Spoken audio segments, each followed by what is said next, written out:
Welcome, everybody. Good to see you guys again. So this concludes our series on 2012 End of Days. So, you know, I did some research the other day, and I was looking up on the internet, and you put in 2012 predictions. Over 1,200,000 web links to that. So clearly there's something going on in people's minds, and they've certainly been very curious.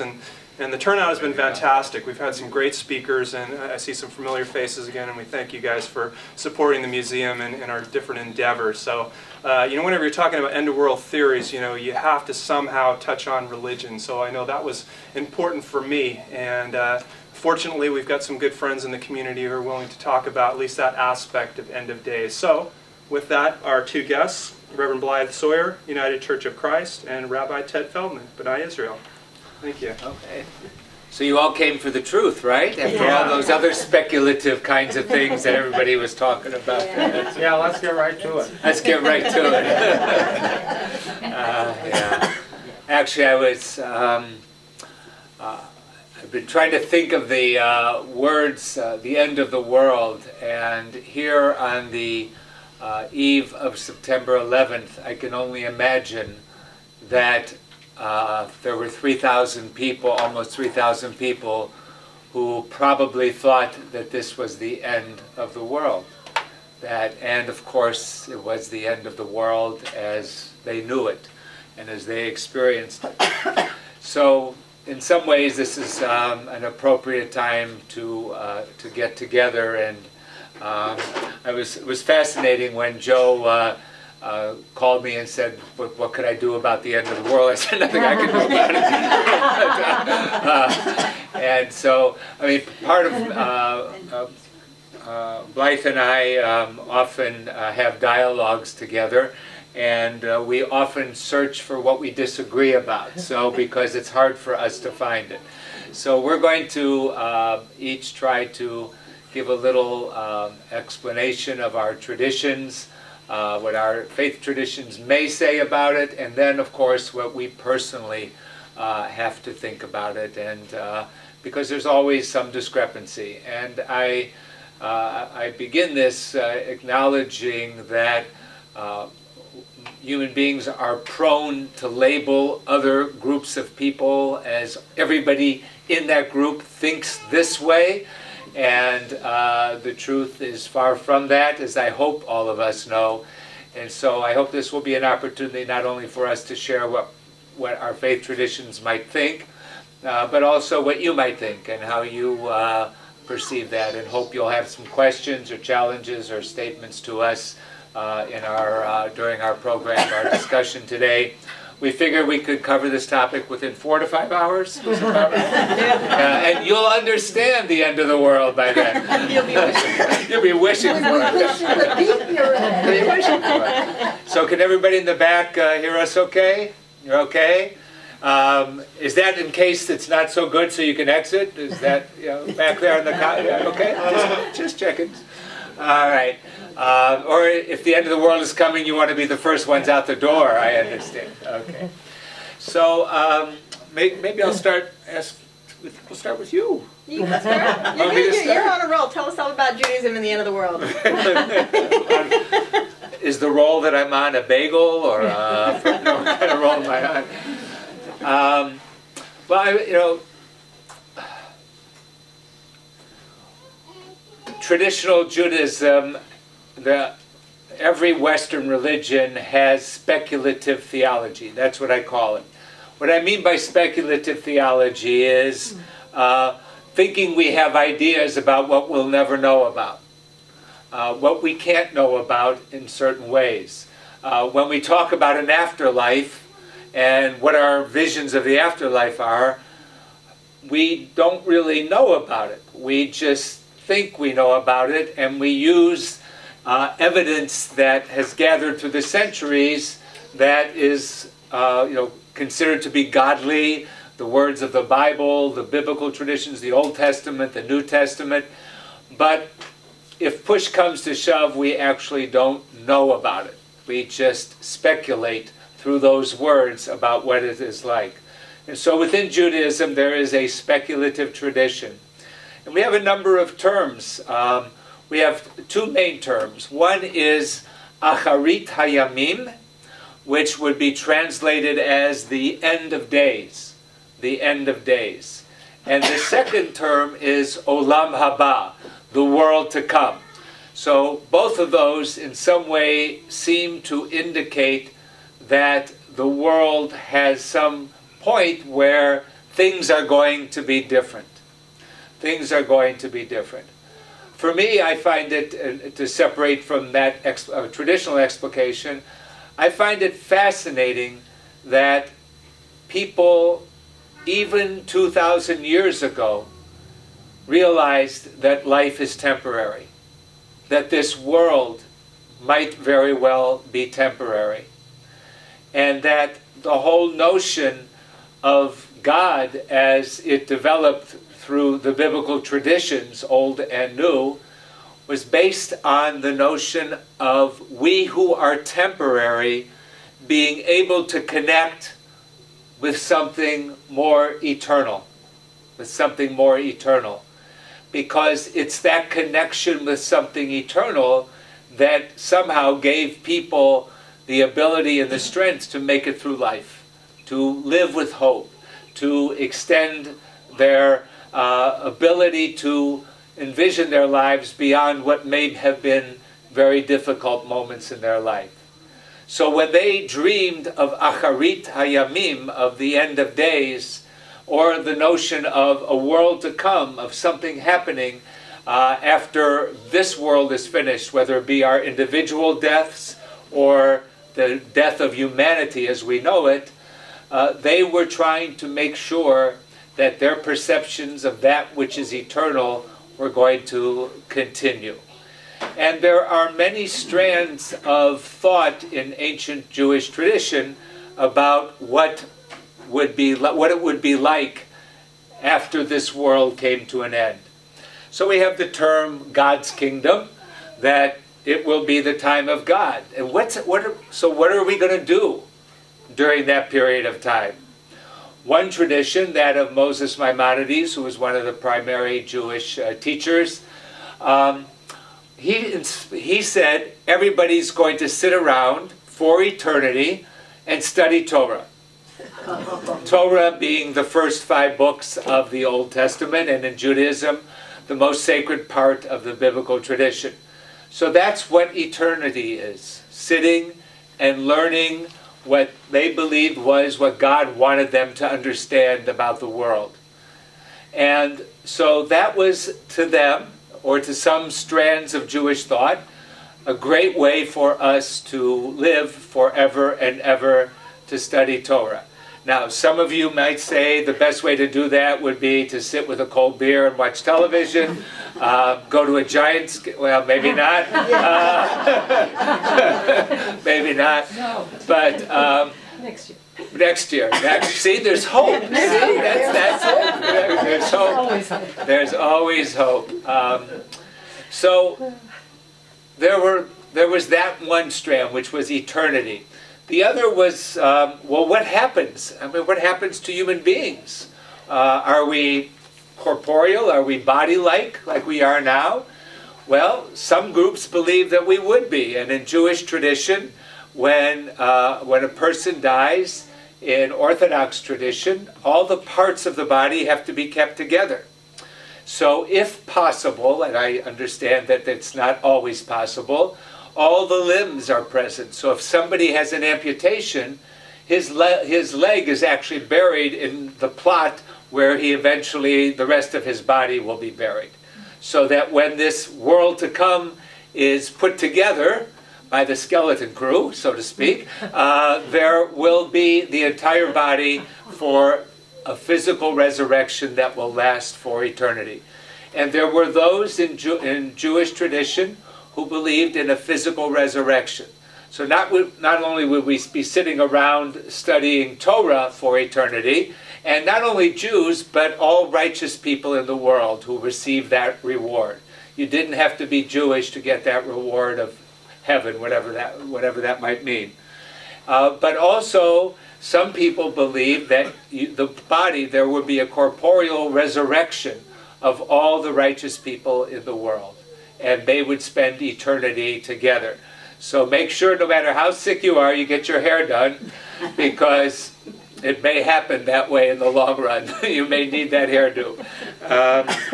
And I find it fascinating how specific our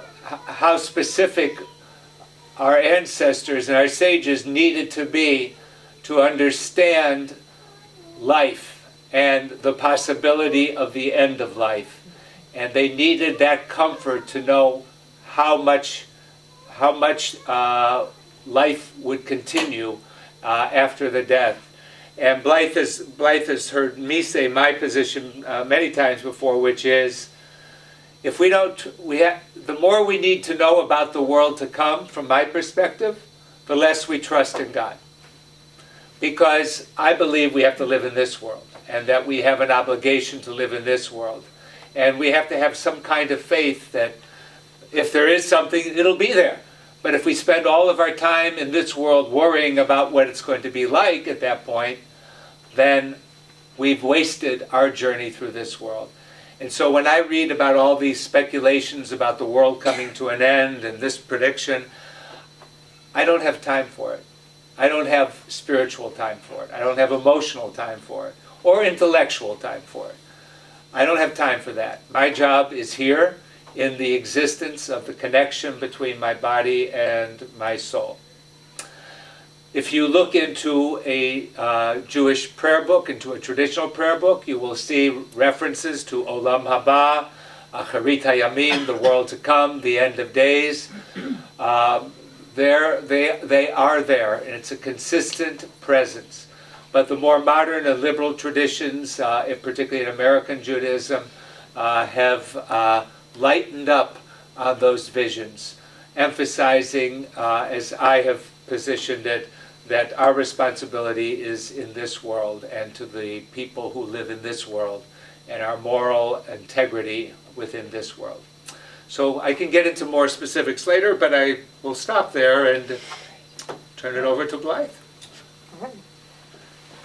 Well, so my ulterior motive in making Ted go first was because I think it's helpful to kind of build what the Christian perspective on the Jewish perspective, because of course Christianity arises out of Judaism, right? When Jesus comes, he comes into a Jewish world as a Jewish person, and so what does he have to say about the end of the world? Well, that is going to draw on those kinds of traditions that Ted was just talking about. So it's difficult to say with any certainty what exactly Jesus had to say about the end of the world, because we didn't have someone following him around with a tape recorder. But we do have some things that were written down after his death, and as the early Christian community was trying to figure out what it meant that he died. Because when he came, and when people started to understand Jesus as the Messiah, they really understood that this was the thing we'd been waiting for, right? This was the thing that we'd been promised, that this world is so hard, but God is going to send someone, and that someone is going to put it to rights. And so Jesus came, and there were people who came to understand that he was the one who was going to set things to rights, and then something new would start, right? And then he died, which was not what a conquering hero is supposed to do. And so then the early Christian community tried to figure out, well, what does that mean? And is it possible, can Jesus be this Messiah that we want him to be, that we understand him to be, that we believe him to be, that we've experienced? if we are not now in this next thing, whatever that next thing is, if we're not yet in the kingdom of God, if the world hasn't sort of come to an end and then begun something new, because in Christian thought that ending it isn't like, all right, here it is and that's it and that's the end. It's always followed by some new thing that God is going to do. And so the idea arose that Jesus died and Jesus rose and Jesus is going to come again. And so in the early Christian community, they started to think about, well, what does that mean? If Jesus is going to come again, well, we think it's going to happen soon. So now we have to orient our lives around this idea that we're just waiting, that we're in this in-between time. And it's going to happen really soon, and we can hope and we can pray that God is going to come and set things to rights, because things were really hard. Things were really hard for these folks. And that's kind of been true throughout history, right? Life has rarely been particularly easy. There have been times, and for particular groups of people, things have been easy, but we've often had this yearning for things to get better. And so this was how this community thought about things getting better. And I was reading in the book of Romans, a letter that Paul, one of the big guys of early Christianity, wrote to the people in Rome. And I was struck by what he wrote, and I wanted to read it. He's talking about love. He says, "Oh, no one anything except to love one another, for the one who loves another has fulfilled the law. And besides this, you know what time it is, how it's now the moment for you to wake from sleep. For salvation is nearer to us now than when we became believers. The night is far gone, the day is near.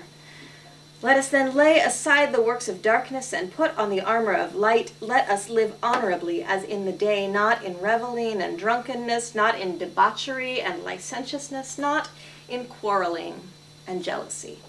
But instead put on the Lord Jesus Christ and make no provision for the flesh to gratify its desires."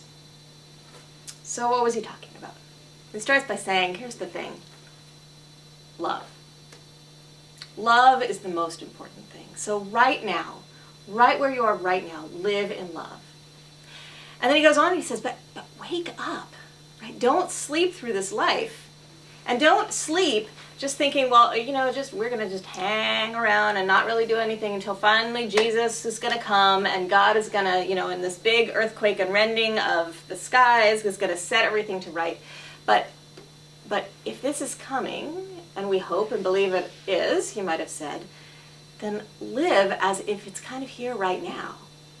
Live awake and paying attention to the world. And he sort of situated the Christian community in what we call eschatological ethics. Eschatology means the end times. And I think this is really important, because sometimes when I think about Christian eschatology, and perhaps when you think about it, I think about those who say, well, the end of the world, God is going to come and is going to fix everything, so we don't have to do anything, right? We can let this world go to hell in a handbasket because, it's going to end anyway and God's going to fix it. We can oppress people and we can oppress them, and there's no problem with that, because then they're going to go to heaven and God will make everything right. There's some ways that Christians have not always, I think, gotten it right in what this end of the world stuff means. But what Paul says is, like, the day is at hand, and that means the expectation for how you will live as a person of faith, as a person of sort of ethical integrity, the stakes are raised. It's more important than it's ever been before that you live as if God's realm, God's kingdom is here right now. So I think this is really an important point that we've sometimes missed over the course of these last 2,000 years, that the end times don't get us out of our ethics, but in fact they tie us to them even more strongly than we might otherwise understand them. So that sort of, I think, summarizes actually really nicely what Paul had to say about end times. Well, so that's a piece of what forms us in Christianity. The other piece that really forms us in Christianity is the book of Revelations. It's the very end of the Bible, and it's this kind of surreal description of what's going to happen when everything falls apart, and when sort of there's this cataclysmic break in history, and God comes and like things fall apart in this really dramatic way. One of the things we know historically is that that book is written as a metaphor more than anything, or an allegory about the desire that the early Christians had for to kind of get out from under the thumb of Rome. So if we read it as an allegory, I think we might hear really different things in it than if we read it as literal truth or prediction of what's going to come. But certainly Christians have often taken that as prediction and sort of prepared for that big ending. But what strikes me is that the book of Revelation ends with this lovely text about, and I didn't bring a Bible with me. I'm sorry. I know. My iPhone? I know. But so we'll see if I can do it from memory. But St. John says, "Behold, I am creating," speaking in the voice of God, "I am creating a new heaven and a new earth. A time when I will wipe away the tear from every eye. When I will be with my people, I will be their God, and they will be my people." And it echoes, actually, the book of Isaiah. It's echoing back to the scriptures that our faith is founded on. But it speaks to this relationship. That it isn't, the ending is not important, I think, but the way in which God is at work making something new. And that in that making something new, God is pulling us into relationship. I will be your God, and you will be my people, and I will wipe away every tear from your eye. So I want to suggest that relationship is really central to a Christian understanding of the end of the world. That this world, you know, we've often imagined this like kind of this break. There's this world and there's that world, and we just got to wait it out till that world comes. But I think if we're true to scriptural tradition, we can see that whatever that new heaven and new earth is that God's creating, and I'm not, it's above my pay grade to say what that exactly is going to be, but whatever it is, that there's relationship between this world and that world, that God is at work and pulling us into that world. So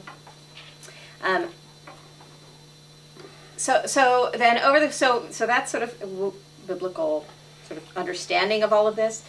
Over the course of the last 2,000 years, Christians have just sort of cycled through again and again and again this place of anxiety about, well, is it going to come now?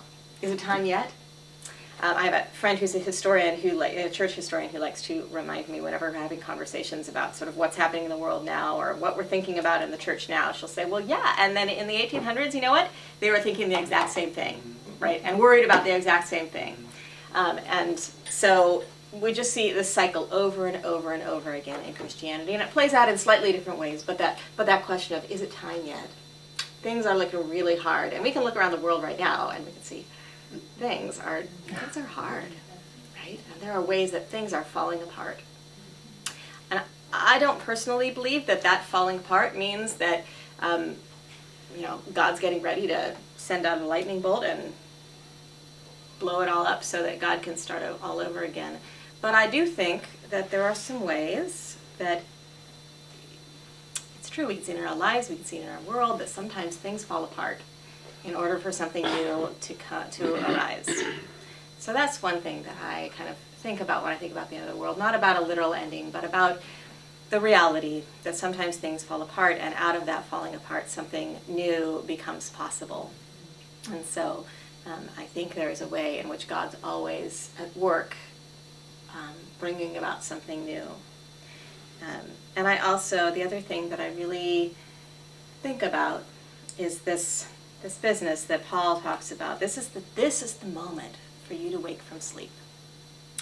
That somehow it is our job as created beings living in the world to be awake, to be attentive to the world around us, to live in such a way that whatever we're doing is in congruence with this vision that we might have, that God might have for how things ought to be.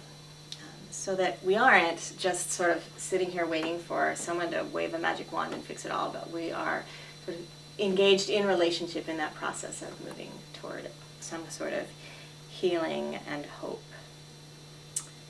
So I was thinking about one more thing, and then may have some conversation. But that is a story where about Jesus. So Jesus was somebody came to Jesus and said, "Okay, so what do we do if we get in a fight? What do we do when we want to get along and we want to like live as if we are in the kingdom of heaven, but like we're not. We're here on earth and it's really hard." And Jesus gave these really delightful steps about what we ought to do when that happens, when things fall apart, and they were steps about how to maintain relationship, how to go to another person and in integrity do what we can to mend that relationship and to bring things to healing. But he ends this story with this really interesting statement. He says, "Here's the thing, whatever you loose on earth will be loosed in heaven, and whatever you bind on earth will be bound in heaven." And I think about like all of the things that we loose in the world, and all the things that we bind in the world, and that we can loose really good things, right? We can set loose our love and our sense of abundance and our compassion and our caring for others and our willingness to work for the good, for the common good. And then in some way Jesus suggests in this scripture that by doing that, we're loosing that not just on this world, but on God's world, and the world to come. And that when we bind, when we get bound up, in our relationships, when we get stuck, that in some way that also affects God's kingdom. And I don't know exactly how that is, but it speaks to me of this idea that it's all, there's this relationship, that God is pulling us toward some vision of how things could be, and we are pulling ourselves toward it, but we're also sometimes pulling ourselves away from it.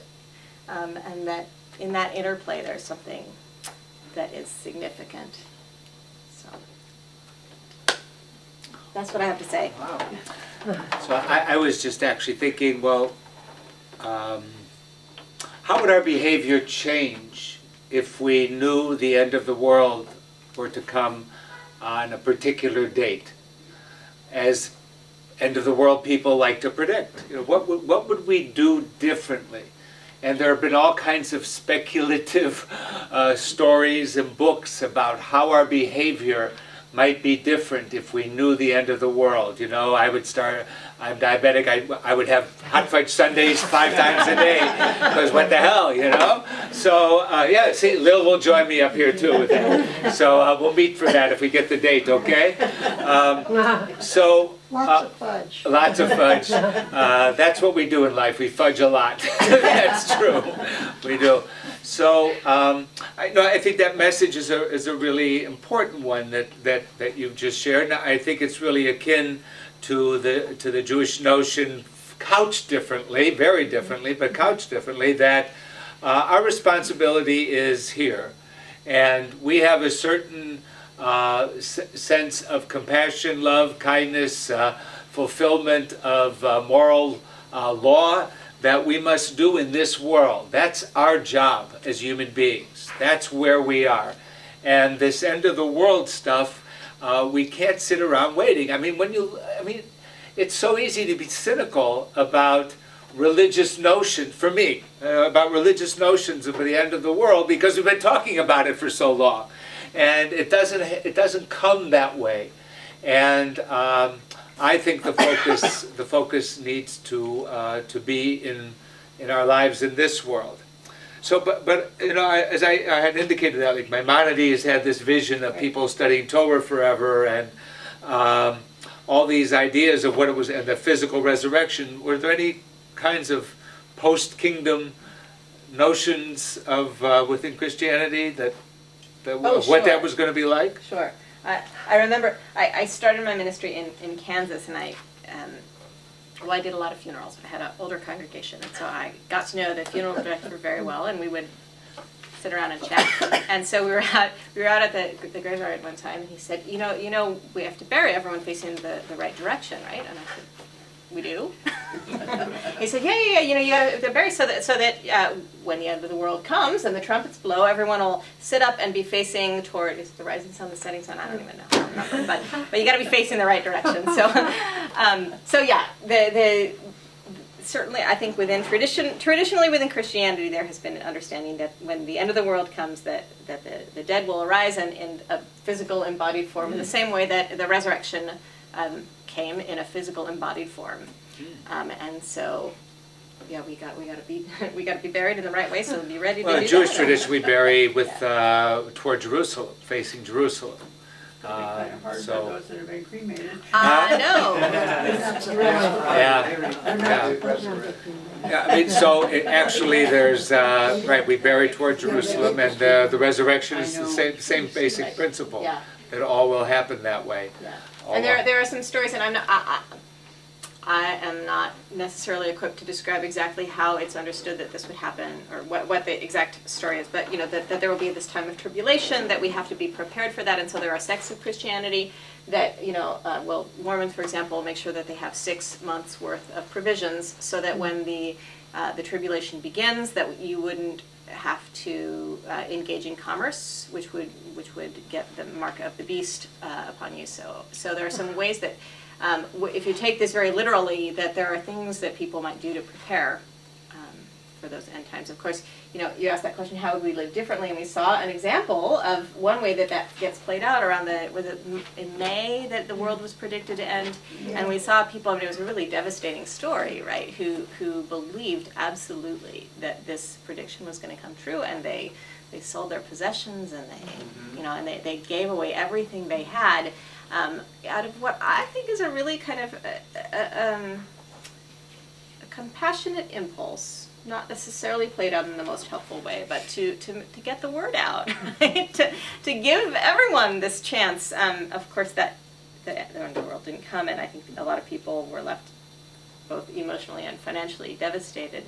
But that's certainly not the first time in history that people have believed that there was a date and have acted out of that way to kind of. Yeah, in fact, in Jewish history, we had a false Messiah. Our main false Messiah was Shabtai Tzvi. It was predicted that he would come in 1666, I think it was, following the wars of 1648, and people, 100,000 people lost their lives because they sold their property, they followed him, and eventually he even had somebody, a friend who decided, in Jewish tradition, the Messiah was to be introduced by Elijah the prophet. So he had Elijah. He found a friend who was his Elijah, and ultimately Shabtai Tzvi converted to Islam after all that. But people, 100,000 people, uprooted their lives in that notion because Shabtai Tzvi said he was the Messiah, and the world was going to totally transform by his leadership. And so I asked a question when we were corresponding, or I wrote an email to think of some questions about, well, what if we looked at this differently? What if we had scientific proof that the asteroid was coming and that our world was going to be destroyed? What would we do? But basically the same question I asked earlier, because from a spiritual and religious, why are we so egocentric to think that this world is here forever? I mean, I can't, just from a purely scientific or non-spiritual religious point of view, why are we so egotistical to think that that this planet and all that we have, if it got here, it can leave? However it got here, with God, Big Bang, whatever it was, it can end. It can end. Why do we think should we think any differently? It would be awfully arrogant of us, I believe, as minuscule creatures in this vast universe, to think any differently. So if we knew that, if there were that scientific prediction that this end of the world was coming, and not just based on a speculative theology from centuries ago, I believe that when biblical traditions were seemingly predicting the future, they weren't talking about 200 years from now. They were talking just like the commentary on television will say, if the United States doesn't do X, Y, Z within 10 years, this is what's going to happen. I think they were predicting based on their observations of the world in which they lived, not on something that's going to happen millennium away. It's, you know, it just, we have predictions all the time. What made the real who was the best prophet? The one whose predictions became true. Isn't that true in the world that we see of people, the best economists, the best newspaper columnists are those whose words actually live out somewhere in the near future. So I think that we as spiritual people and as religious people need to think of what the quality of our life would be like, how we would live our lives as in a world that might be coming to an end at some point. That's the goal, and that's a deep, for me, a deep spiritual message. It's a deep spiritual message for all of us. No matter what religious, if you put yourself in the word in a religious setting, that's our challenge.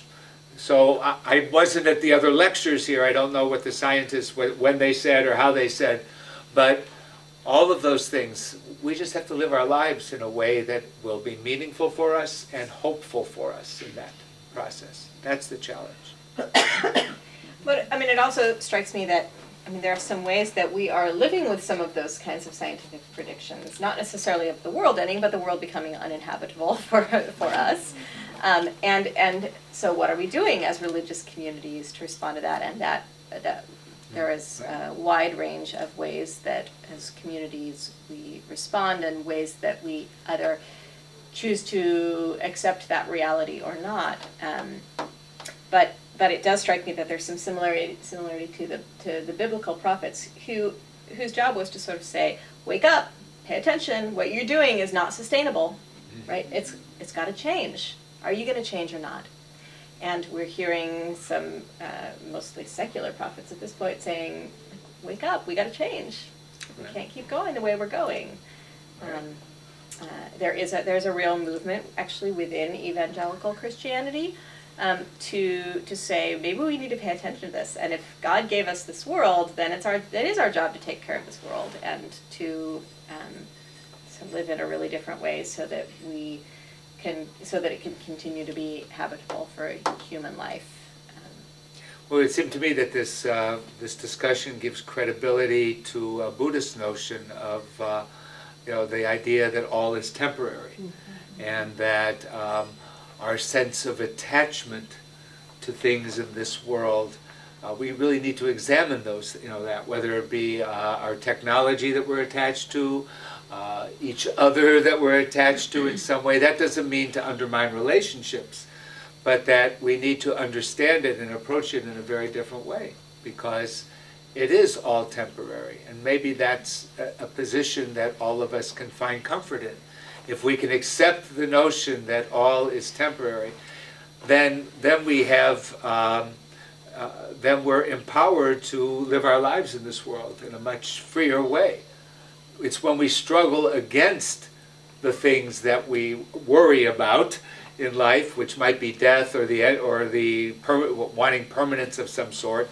That's where the anxiety of the human condition comes in. I was just wait. I just was going. A thought just went through my mind, but it was only temporary. It's only temporary. Everything in life is only for now. Yeah, only temporary. So, we see if we got any thoughts about any of the stuff we're throwing around here? Yes, please. Is there any way that the Bible, the Torah, could be predictive? Aspects could be correct. There's all sorts of beliefs in divining the future, Nostradamus or whatever. Could there be aspects of religious tradition that actually predicts the future? Well, I believe that, again, I personally believe that they do predict the future, but not 1,000 years. Like they predict the future, like we predict the. If we see for instance, when the prophets were telling, predicting the destruction, when Jeremiah was predicting the destruction of Jerusalem, it was very real. I mean, the international political situation in 580, 595 BCE, before the Common Era, during that period of time was such that unless Israel produced a miracle, Jerusalem was going to get destroyed, which it did, right? And so I don't. Yeah, the answer is yes. The Jews of that era and of the Talmudic period, about 500 years later, did see predictions in there. They did see predictions in there. But the whole notion, for instance, even of a Messiah, which came in Christianity through Jesus, or in Judaism through a descendant of King David, that those predictions all arose in a period of great turmoil in the world around the time of Jesus. There was no Messianic era. I don't believe that Isaiah was predicting Jesus. I believe Isaiah was dealing with the political, military situation and moral situation of his time, in saying that if we don't get our act together, we're going to get shipped out of here. And he was predicting the rise of a new king that was going to come over Israel, who was going to be Hezekiah, to bring the people and reunify the people. And much like the fervor we have when we're electing a new. Think of the fervor we have when we're electing a new president. All politics aside, really, all politics aside, there is fervor in people because it's new hope, new beginning, right? So in the time of Isaiah, he said, a child will be born who will lead us and overcome the issues that we're facing in our generation. And that next king was Hezekiah, from the Jewish perspective. So, so that's how I personally would respond to the question. Is it possible that it's predicting millennium away? Sure. Is it probable from my humble perspective? No. No. Well, there's like a show on TV for 3 years now called Ancient Aliens, on the History Channel. And they posit space aliens involved with the creation of human societies. And it's a very popular theory. Oh, yeah. Yeah,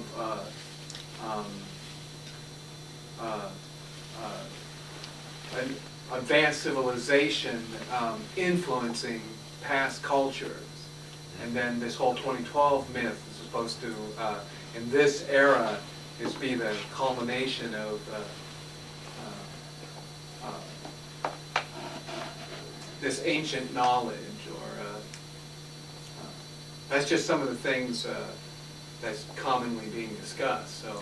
But, do you want to? Yeah, well, go ahead. What I would say is that it's my perspective that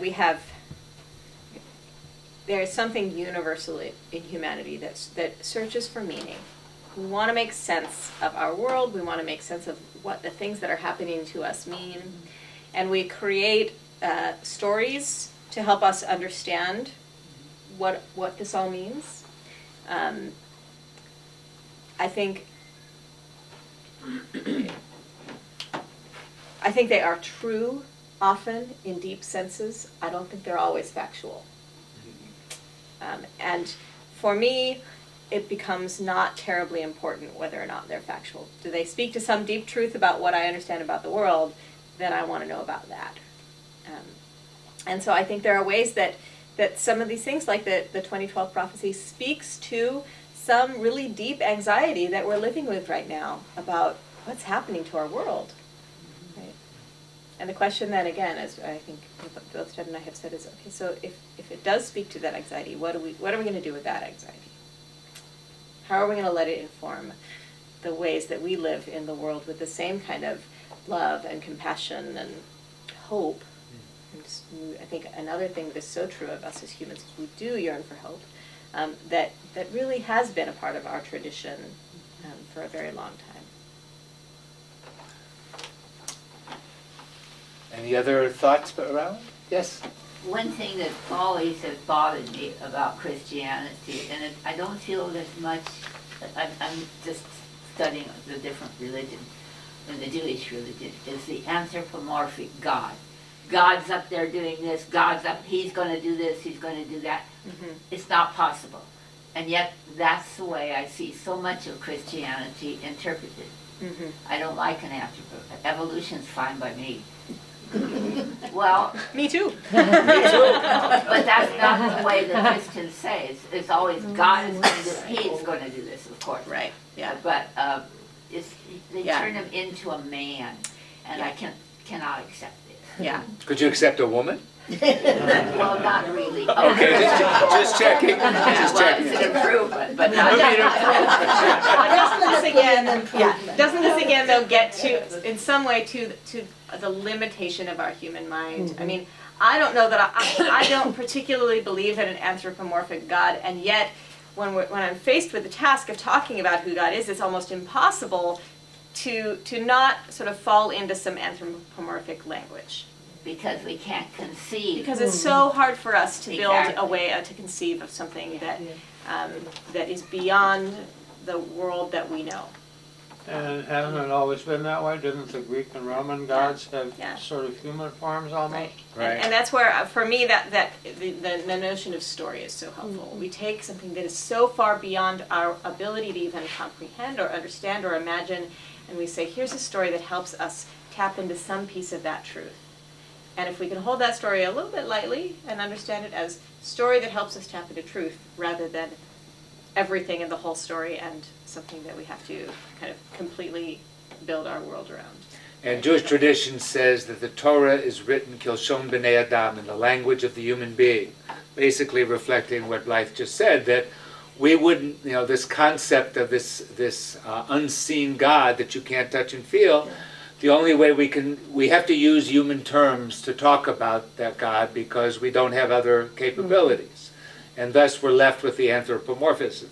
But, does God sit up there with lightning bolts? Number one, he can't afford the price of electricity.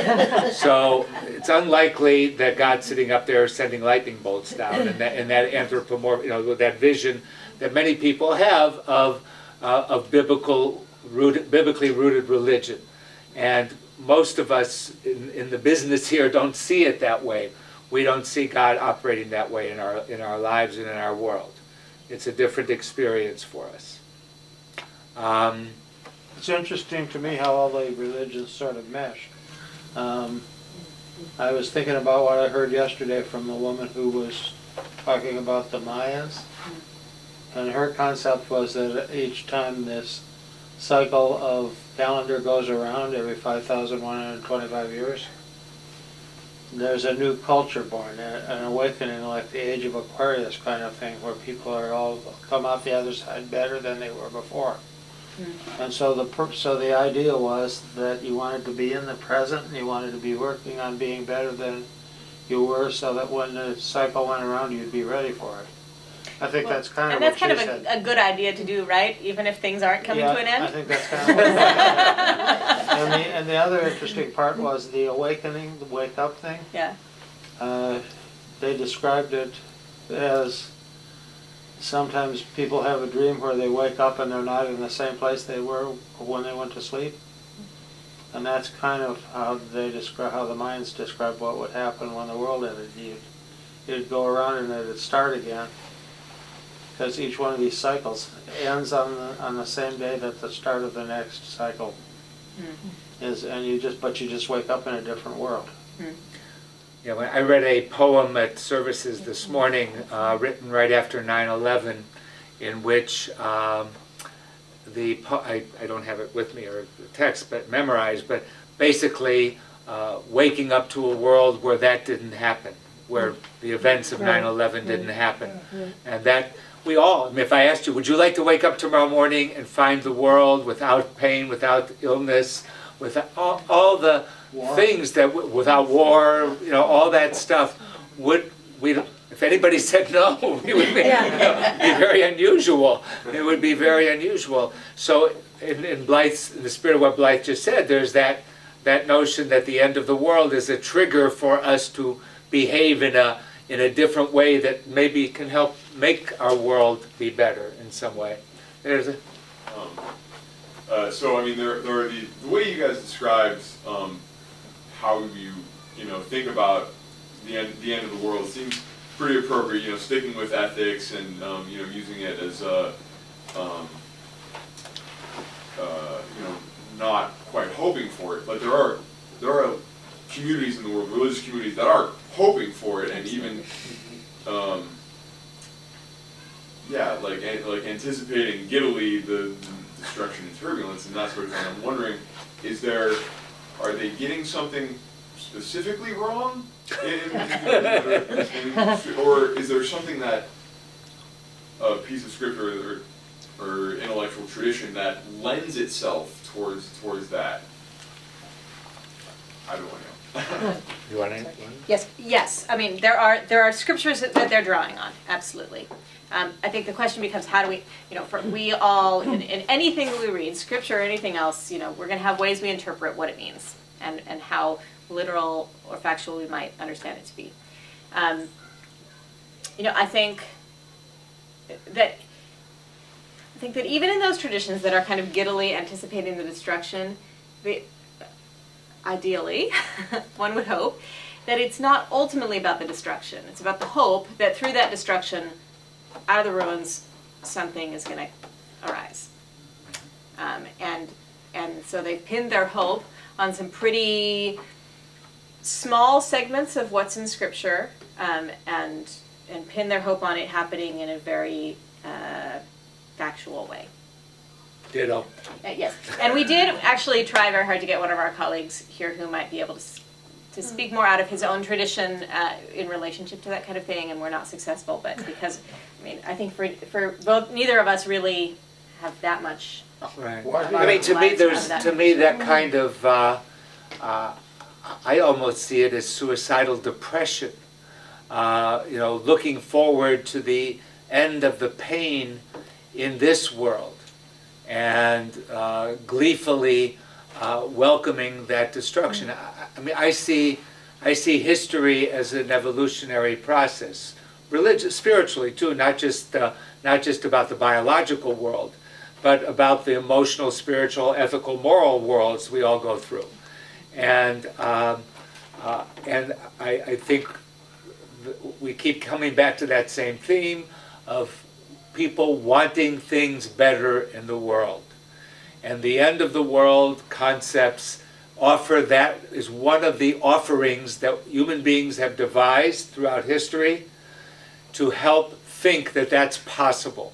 I would like to think it's possible I personally would like to think it's possible in other ways. Like, let's get our act together, let's make the world better. We don't need to close the EPA, according to one candidate for president. That was part of the platform. Let's close it. I don't think we need to do that to make the world better. I think the opposite of that.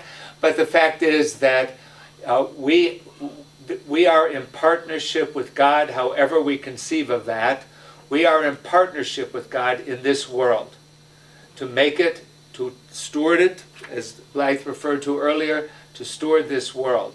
And all of these notions of hoping for this bit radical change, we have the power to do it. I believe that. We have the power to do it. Now, history has proved that we don't do it, right? I mean, if you actually look back at history, they probably had the same discussion 500 years ago in some little room somewhere about this.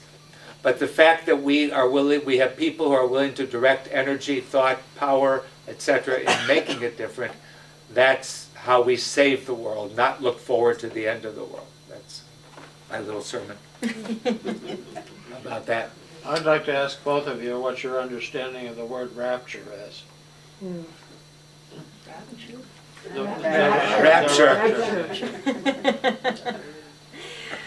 Well, so the idea of the rapture is that the end of the world is going to come, and those who have been faithful in this fairly specific way will be taken up into heaven and received in rapture, right, into God's presence, and that those who have not will be sort of left behind for the tribulation that's coming.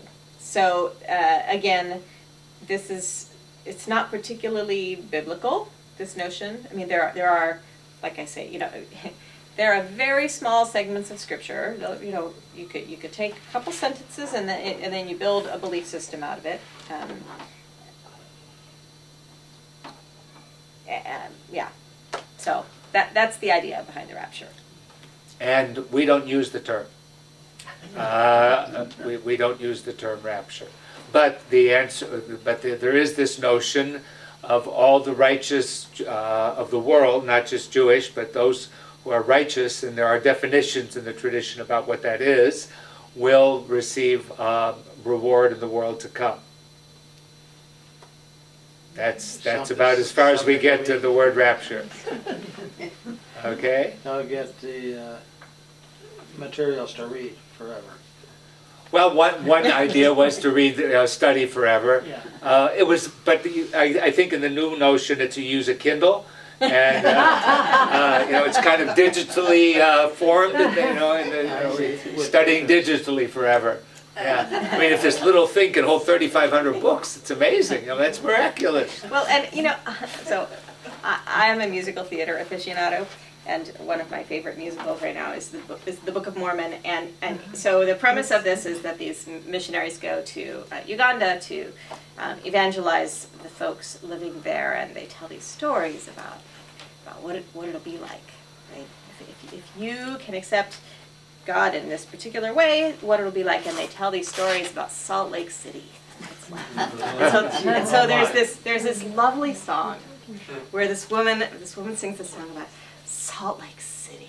Like, my mama told me that there was a place that we would go, and this must be at Salt Lake City, that the roofs will be thatched with gold, and there will be a red cross on every corner, and all the flour you can eat, and this long litany of what it will be like, and it's really very sweet, and I think it speaks to this way that we create our image of what that better place will be out of our own life experience, right? If I'm describing, Salt Lake City or heaven or whatever, like, I'm not going to describe a red cross on every corner because that's not my particular context. But I think the song is beautifully written out of it that describes this particular context, and so we create our image of what that's going to look like from what our yearnings are. And so the yearning for a place where we would be able to sit all day and study Torah, like, that's lovely, right? That may not be your dream of what that's going to look like, but it's a lovely dream.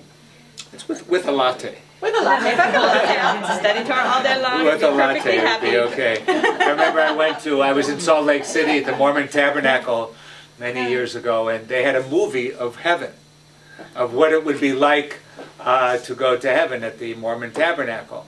And it was fascinating to me because out of my tradition, or as I was learning it at that point, this was wild.